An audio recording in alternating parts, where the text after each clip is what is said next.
اعوذ بالله من الشیطان الرجیم بسم الله الرحمن الرحیم صلی الله علی سیدنا محمد و علی اهل بیت الطیبین الطاهرین و صحبه المنتجبین. ابتدا بنده تشکر میکنم از عزیزانی که این سمینار رو فراهم بودن و فرصت این گفتگو رو برای ما و فرصت آشنایی رو با دوستان فراهم کرد. Right at the beginning, I want to appreciate those who have provided us with this opportunity to attend this conference and get familiar with new individuals. از دوستان دانشگاه علوم اسلامی که در اون پیش کنفرانس در اونجا بودیم هم تشکر میکنم. I also appreciate the colleagues at the Islamic University of Malaysia. و آن چیزی که برای بنده جالب بود این بود که در اون دانشگاه هدف خودش رو جمع استفاده از عقل و نقل گذاشته. And what is interesting to me is that the purpose of this university is to mix, to combine aql and naql. من نمیدونم از دوستان این دانشگاه الان اینجا حضور دارند یا ندارند. I don't know if any of the university members is present here or not. اما اونجا هم عرض کردم وقتی که این رو به عنوان یک منبع معرفتی خودمون قرار میدیم داریم از چارچوبه های علم مدل خارج میشیم. But I also mentioned there that when we choose this as our epistemological framework, we are also pushing ahead the current modern epistemological framework and we're going beyond it. ما در ایران این توجه به عقل و نقل رو به عنوان یک اصل و مبنای نقشه جامعه علمی کشور در شورای انقلاب فرهنگی تصویب کردیم. Yes, we have already approved this in Iran in the roadmap as one of our principles. و نه تنها برای یک دانشگاه در واقع این نقشه جامعه علمی کشور ایران هستش. And not only for university, it is also the comprehensive roadmap for the Iranian society. حالا چه مقدار موفق به اجرای آن بشویم بحث دیگری است. And the extent to which we are able to succeed at it, we still do not know. نکته مهم اینه که چه تئوری و چه نظریه‌ای برای همکاری و همراهی عقل و نقل وجود داره. Yes, the main point is the theory that we can use to combine aql and naql. این یکی از بحث‌های جدی مطرح امروز در محافل علمی جامعه ایران هستش. It is one of the main issues discussed in the academic communities in Iran. امام خمینی نامه‌ای رو به گورباچوف فرستادند و در آنجا افول مارکسیسم رو پیش بینی کردند در نامه‌ای که به ایشون داشتن. شاید برخی از شما یادتون باشه. As probably some of you might remember, Imam Khomeini wrote a letter to Gorbachev, and in that letter he mentioned the decline of Marxism. در آن نامه از گورباچوف خواستن تا تیسوشان خودشون رو بفرستن برای فرا گرفتن عرفان و فلسفه اسلامی تا در مسیر علوم و جامعه غربی حرکت نکنند.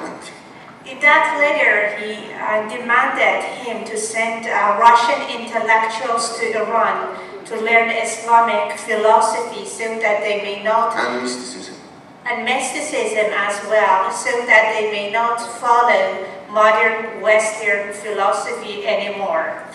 آیت الله جوادی عاملی استاد ما حامل آن نامه به سوی گورباچوف بود.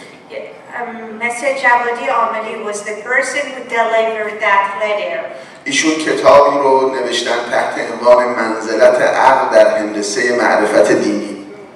Yes, he has written, Mr. Javadi Amali has written a book with the title Status of منزلت عقل در هندسه معرفت دینی. Yeah, the status of عقل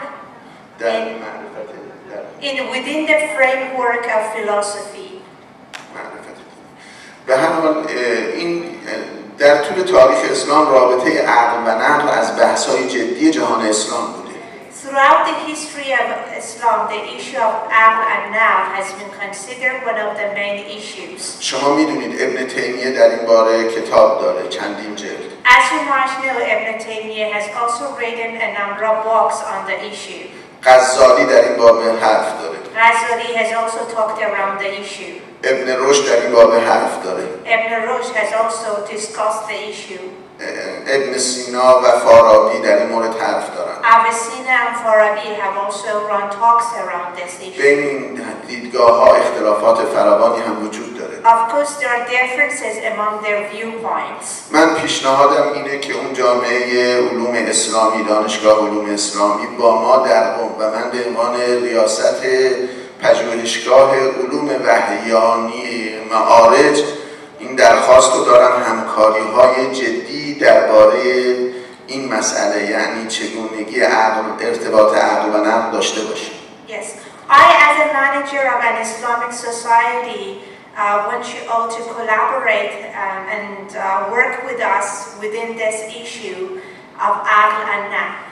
و تجربه مباحثی رو که در اونجا داریم اینجا منتقل کنیم و شما هم تجربه‌ای که در اینجا دارید به ما منتقل کنید. So that we would be able to share our experiences with regard to this issue. من به سراغ موضوعی که درباره اون میخوام صحبت بکنم، یعنی علوم اجتماعی در ذیل نقشه جامعه علمی ایران صحبت بکنم. Today I want to talk about the issue of social studies.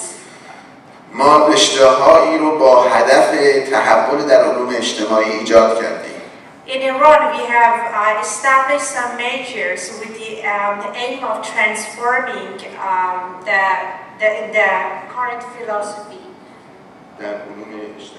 Yes, to transform the social studies. و در قم و در تهران، در دانشگاه تهران و در قم.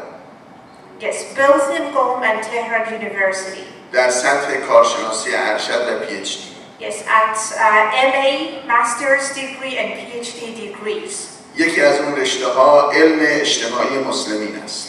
One of those majors is the Muslims social studies. که هم سرفصل‌های کارشناسی ارشد اون مصوب هست و هم دکترای اون. That we have already designed lessons and subjects for master's degree and PhD degrees. یکی دیگه فلسفه علوم اجتماعی است. Another major is the philosophy of social studies. شما میدونید که فلسفه علوم اجتماعی یک حوزه فعالی در علوم اجتماعی غرب هم هست. Yes, and you know that social studies is a very dynamic field of study in the West. ما در این سالهای اخیر Throughout the recent years, و ما هدفمون اینه که با توجه به فلسفه اسلامی و عرفان اسلامی هم وارد این بحث‌ها و دیالوگ‌ها و گفتگوها بشیم. And we aim to enter the issue through the viewpoint of Islamic philosophy as well as mysticism.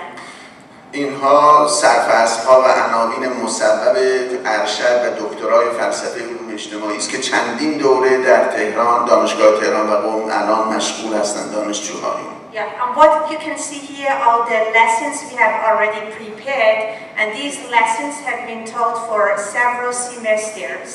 کار دیگری که کرده این بازنویسی کتاب‌های دبیرستان در حوزه علوم اجتماعی است. Another job that we have done is rewriting the textbooks of high schools. ما سعی کردیم تا علوم اجتماعی مدرن رو مستقیما وارد ذهن دانشجویان نکنیم. We have tried our best not to transfer modern social studies directly to our students. ما به دانش آموزان از یک اونها رو با علم اجتماعی مدرن آشنا می‌کنیم با همراه زمینه‌های فرهنگیشون. On the one hand, we help the students to get familiar with the modern social studies of the West. On the other hand, با زمینه‌های فرهنگی که این علوم اونجا دارن. On the other hand, we try to help them recognize the cultural backgrounds and cultural underlyings of these philosophies. و از ابتدا میگوییم که علوم اجتماعی جهان اسلام از قبل بوده و صورت دیگری داره. And We know that right from the beginning, we have had Muslims as social studies, but in another form. ما با تمرین‌هایی به اونها را آشنا می‌کنیم که اگر علوم اجتماعی با مفاهیم قرآنی پیش برود چه شکلی پیدا خواهد کرد. With some exercises and practices, we try to help them to see what happens to social studies if they are based on Quranic teachings. این کتاب‌های 3 سال آخر دبیرستان هست. These are the textbooks for the last 3 grades of high school. برخی از دوستان در کانادا این کتاب‌ها را ترجمه کردند. And some of our friends in Canada have already translated these textbooks. و در نظام آموزشی کانادا هم این کتاب به عنوان کتاب درسی در دبیرستان‌ها تصویب شد. And these books are being used in Canadian high schools as their textbooks. و الان اونجا تدریس میشه برای دبیرستان‌های مسلمانی که دوست دارن به دانش آموزانشون این گونه علوم اجتماعی آموزش. And they are currently being taught to Muslim students there in Canada. من در این وقتی که دارم یکی از عناوین و سرفصل‌های یکی از دروسی رو که تدریس میکنم و در حوزه علم اجتماعی مسلمینه میخوام اینجا ارائه بدم. Today, during the time that I have, I want to talk about one of the topics of these books on teaching. این درس رو الان اینجا عنوانش رو ما میگذاریم علوم اجتماعی در جهان اسلام. The name of this topic, the name of this lesson is Social Science in the Islamic World. هدف این درس این است که the purpose of this lesson is to study the social science of the Muslims with regard to their epistemological, historical, and social origin. و عناوینی که در این درس وجود داره عناوین اصلی عبارتند از The main subheadings include the formation of scientific theories, similarities and differences between modern scientific theories, similarities and differences between the scientific theories of the Islamic world, and the 4-dimensional epistemological approaches of the Islamic world, and the 5th one is the historical categorization of the social science of the Muslims. من یک عنوان رو باید در این عناوین به عنوان مقدمه اضافه کنم. I guess I need to add another subheading to the list. و اون عنوان درباره مفهوم علم، ساینس، نالج، فلسفی آف ساینس، فلسفه علم و فلسفه اجتماعی است. And that heading is the meaning of concepts like science, knowledge, epistemology, thinking, و thought. این مفاهیم هستش. Concepts like this. من اینجا لازم است برای توضیح 2 تا یا 3 تا از این عناوین رو میخوام توی این نشست یه مقدار توضیح بدم. I want to flesh out 3 of these subheadings here. عنوان اولی رو که توضیح میدم همین مربوط به مفهوم علم اجتماعی است و علم. The first one has something to do with the meaning of the conception of social studies. در این قسمت لازم میدونم یادی از اندیشمند شهیر کشور عزیز مالزی بکنم، پروفسور نقیب عطاس. Yes, I want to make a mention of the dear Malaysian professor Dr. Naqib Al-Attas. و برای ایشون و سلامتی ایشون و طول عمر ایشون همینجا دعا میکنم. I wish him success and good health. من خاطره رو از ایشون برای توضیح این مطلب میخوام ذکر بکنم. I want to tell you a memory of I have of him with regard to what I'm going to talk about. این خاطره به حدود 20 سال پیش باز میگه. It dates back to nearly 20 years ago. ایشون یک لکچر و یک سخنرانی در دانشگاه تهران داشت. He gave a lecture at Tehran University. من اون روز دانشجوهای خودم رو برداشتم و آوردم پای سخنرانی ایشون. I took my university students to his presentation. و گفتم این پریزنتیشن ایشون و لکچر ایشون این جزء درس شما هم هست. And I told them that this presentation is in fact a part of your lesson. ایشون در اون روز اینگونه صحبت میکرد که اسلام چگونه به مالزی اومد. In that presentation, he talked about the entrance of Islam to Malaysia. اسلام از طریق روابط تجاری که با این کشور داشت منتقل شد به اینجا اومد. Islam was transferred to Malaysia through commercial trades and commercial relationships. اسلام قدرت اینجا رو عوض نکرد. Islam did not change the power of here. زبان اینجا رو عوض نکرد. Did not change its language. اما حدود تعداد محدودی مفاهیم اصلی فرهنگی و خودش رو وارد مالزیا کرد. But it helped a number of the cultural concepts to enter this culture. مثل مفهوم خدا. Like the conception of God. توحید. یقین. Belief. ایمان. And faith. و این گونه مفاهیم. And concepts like these. این مفاهیم وقتی که درون یک فرهنگ و از جمله اون مفاهیم علم است. And more particularly the concept of knowledge. و یکی عقل است. And rationality.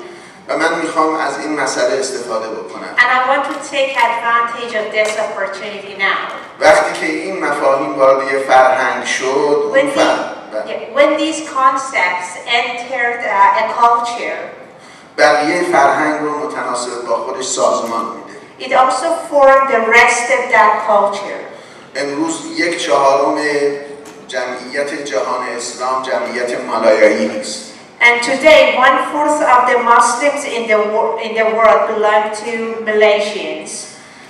از من همین هستش که اگر یکی از مفاهیم کلیدی جهان اسلام مفهوم علم و مفهوم عقل. I want to say that one of the main concepts within the world of Islam is the concept of knowledge.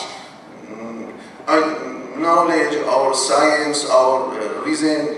Yeah, there are different but similar concepts like knowledge, science, reasoning. من میدونم که نمیتونم مرادم امروز الان اینجا به شما بگم. I'm sure that I'm not able to convey my meanings quite well today. چون من تا میگم علم و ایشون ترجمه میکنه ساینس، شما علم رو مرادف ساینس قرار میدید. Because ilm does not actually equal with science. Because of that, we use the term ilm to convey the true meaning. مفهوم علمی که از مفاهیم بسیار پرکاربرد در قرآنه. Ilm is one of the highly used concepts in Quran. اما آیا علم یعنی ساینس؟ But does it really equal with science? اون ساینس هم به معنایی که از قرن 19 نیمه دوم قرن 19 اومده تا نیمه دوم قرن 20. And does it really mean the kind of science transferred to us throughout the second half of the 19th century? اصلا ساینس در دنیای غرب همیشه این معنا رو داشته. Has science had the same meaning in the Western world? شما میدونید که ساینس قبل از قرن 19 هرگز به این معنا که امروز جامعه علمی پذیرفته و غیر از اون نمیتونه فکر بکنه به کار نمیرفت. Probably you know that science used to have a different meaning before the 19th century. ما امروز وقتی که علم رو به معنای ساینس میگیریم حتی قرآن رو هم نمیتونیم بخونیم. When we take the concept of science as it is understood nowadays, we cannot understand its meaning in Quran. یعنی علم را هم در قرآن میخوایم ساینس معنا بکنیم نمیتونیم بفهمیم که قرآن چیه. It means that we cannot substitute the term ilm with science in Quran. اگر جهان مدرن این مفاهیم کلیدی رو که اسلام وارد مالیا کرد جای اونها مفاهیم مدرن خودش رو ایجاد بکنه این فرهنگ عوض شده. If the modern world replaces these concepts, these traditional concepts like ilm with modern concepts, we are misled. یعنی همان گونه که اسلام اومد در اینجا غرب هم همینطور میتونه بیاد. It means that in the same way that Islam entered Malaysia, West can also enter here. اسلام وقتی که اومد مفهوم علم رو در شبه جزیره عربستان عوض کرد. When Islam emerged, it changed the conception of ilm in Arabian Peninsula as well. علم رو که درون عربستان بود، اون علم رو نگفت علم نیست، گفت این علم نافع نیست. The kind of science that was in Arabia at that time, Islam did not reject it, but said that it's not a useful science. اون علم انساب بود، علم نسب. پدران رو شناختن. It was the science of genealogy. چون نظام قبیله‌ای با اون علم سازمان می‌یافت. Because the tribal system of that society had been formed based on that science. علمی رو که اسلام آورد توحید بود که گفت علم نافعی. The kind of science brought by Islam was tawheed. و معرفت نفس بود و نسبت نفس انسان با توحید. And the epistemology of recognizing the self. و نسبت سلف با خدا. And also the relationship between self and God. ولا تكونوا كالذين نسوا الله فأنساهم أنفسهم. In a verse in Quran, God says that do not forget God. Do not forget God, so that God might make you forget about yourselves. خب این مفهوم علم رو ما وقتی که اینجا میگیم علم اجتماعی مسلمین با کدام معنا به کار میبریم؟ So, what is the real meaning of science in the Muslims' social studies? آیا به معنای مدرن علم اینجا در این درس به کار میبریم؟ Does it have the modern meaning of the term? من در این درس ابتدا تلاشم اینه که نشون بدم که وقتی میگیم علم اجتماعی مسلمین اصلا به معنای سوشال ساینس مدرن نیست. In the lesson that we have designed, we try to show that the conception of science is that we are subscribing to it is different from the modern understanding of this term. من اجمالاً عرض بکنم که به تعداد فرهنگ‌ها، تاریخ‌ها و تمدن‌هایی که داریم ما تعریف راجع به علم و عقل میتونیم داشته باشیم. Briefly speaking, we have numerous understandings of the term science as equal as the number of cultures and sciences and religions that we have in the world. در مقام بیان این نیستیم که کدام یک درسته کدام یک غلطه، اما قبل از اینکه بخوایم نسبت به این مسئله داوری بکنیم باید این رو بدانیم. We do not want to say that which one is right and which one is false, but we have to know which one we are selecting. خب علم مدرن باعث شد که در درون اون نظریه‌های اجتماعی به وجود بیاد که یک جهات مشترک و یک جهات اختلافی دارن. Modern science made a number of social theories to emerge that are both similar and different. همونطور که در جهان اسلام هم ما علمی که در جهان اسلام وجود داشت باعث شد در درون خود او نظریه‌های اجتماعی متناسب با او شکل بگیرن. In the same way that in the Islamic world, within Islamic science, we have different social theories. این تئوری هایی که به رغم اختلافاتی که دارن اشتراکاتی هم دارن. These theories, despite their differences, they've got a number of similarities. و ما الان در ادامه صحبت میخوام به جریان یکی از دیگر از عناوین رو خدمت شما عرض کنم. And I want to introduce another topic here. ما در گذشته تاریخی در درون جهان اسلام به رغم اختلافاتی که داشتیم نظریات متفاوت اجتماعی وجود داشت. In the Islamic world, in the past, we had different social theories. که اینها ریشه در هم اختلافاتی داشتن و هم اشتراکاتی داشتن. These theories had both similarities and differences. همونطور که در جهان مدرن ما تئوری های مختلفی داریم که اختلافاتی دارن و اشتراکاتی دارن. Similarly, in the Western world, we have different theories that are both similar and different. مثلا جامعه شناسی پوزیتیویستی، جامعه شناسی تفهمی، جامعه شناسی پدیدار شناختی، جامعه شناسی مکتب شیکاگو، اینها 4 تا نهله مختلف هستن. Yeah, like the schools of thought that we have, to mention, to name a few of them, like positivism, تفهمی، cognitivism, like Weber's theory, و جامعه شناسی مکتب شیکاگو، Chicago School of Thought, مکتب کنش متقابل نهاد، symbolic interaction theory, یا فنومنولوژی، or phenomenology. اینها با هم خیلی اختلاف دارن. They are really different. اما همگیشون مبنای معرفت شناختیشون enlightenmentه. But the basis of them is, the last epistemological basis is enlightenment. but they are all rooted in enlightenment. و ontological شون هست مثلا سکولار. And ontologically speaking, they all believe in secularism. و انسان شناسی اونها humanism. And from the point of view of anthropology, they are rooted in humanism. در جهان اسلام هم ما یک جهت مشترک معرفت شناختی داریم و اون مرجعیت وحی و نقله.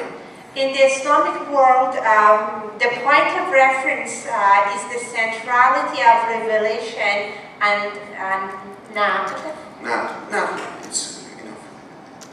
دوستان میدونن نقل. Yes, probably you know what naql is. اما این به رغم این مسئله اختلافات زیادی هم وجود داره. Despite this main similarity, there are also some differences.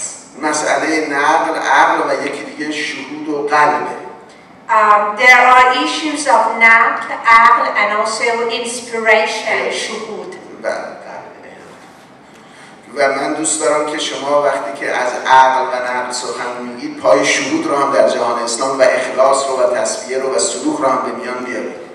And I suppose that when you talk about aql and naql, you should also talk about intuition and shuhud. و تصفیه و سلوک. And also purification. به هر حال این مسائل موجب شده تا جریان‌های متعدد علم اجتماعی در جهان اسلام شکل بگیره. This has caused various social theories to develop in the Islamic world. سیاست مدن متعلق به فارابی است.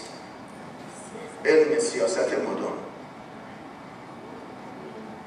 فارابی یک علمی رو به وجود آورد. Farabi created a kind of science. اسم این علم سیاست مدن به لغت همین عربی که من دارم. Entitled as policy of modern.